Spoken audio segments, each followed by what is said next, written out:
il y a une divergence liée en fait au procédé constructif qui était celui de l'appel d'offres qui est utilisé pour réaliser les piles en rivière et qui est celui de réaliser des ouvrages provisoires qui sont des bâtards d'eau qui permettent ensuite de couler le béton des piles à l'abri bien sûr de la rivière.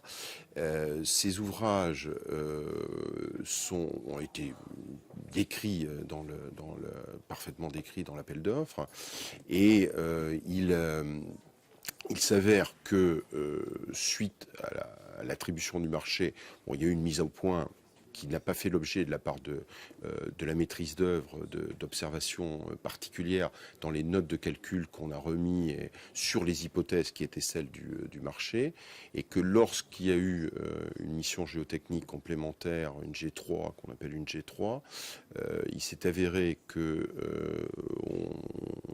on a en fait des valeurs d'affouillement, c'est-à-dire on a un phénomène d'érosion qui se produit dans la rivière et qui est extrêmement important, entre 7 et 10 mètres, et qui a des conséquences en phase de réalisation provisoire de l'ouvrage.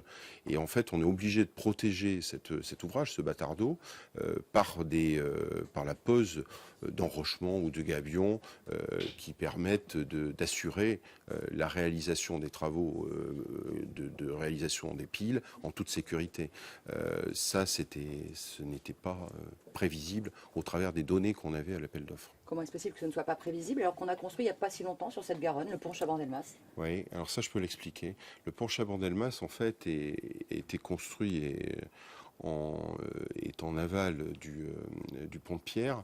Et si vous voulez, en amont du pont de Pierre, vous êtes dans une zone qui a été extrêmement qui a été exploitée pendant la construction de Bordeaux dans les années 70, notamment de Merdiadec ou de tous ces. Et donc les matériaux ont été extraits et en fait les sédiments qu'on a en aval sont consolidés alors qu'ils ne le sont pas en amont du pont de Pierre.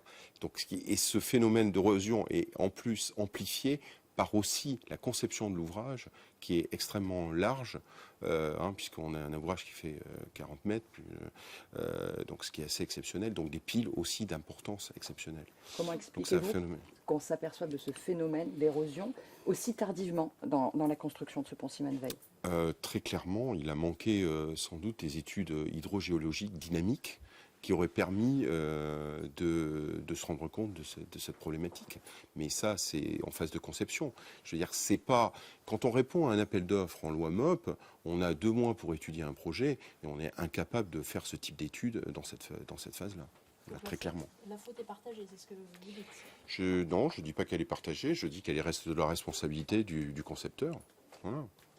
Donc on a bien compris, c'est à cause de la longueur du pont et du courant de la Garonne à cet endroit-là, pour faire simple. Ouais, c'est qui crée ces phénomènes d'érosion pendant la phase de réalisation des ouvrages.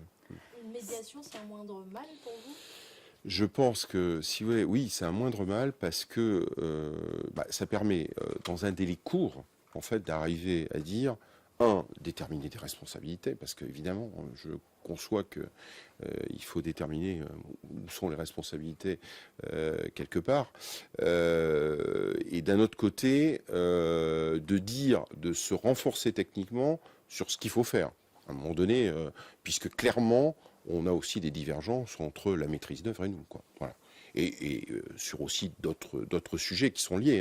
Donc, je veux dire qu'aujourd'hui, je pense que oui, c'est nécessaire pour arriver à trouver une solution qui soit de réaliser l'ouvrage en toute sécurité, ce qui est pour moi l'élément essentiel. Je veux dire, au-delà, je comprends toute la problématique que ça pose et évidemment celui du délai de réalisation et du surcoût que ça va entraîner. Mais avant tout, on est des constructeurs et on respecte les normes et on respecte la sécurité. Donc on ne peut pas dévier de ça.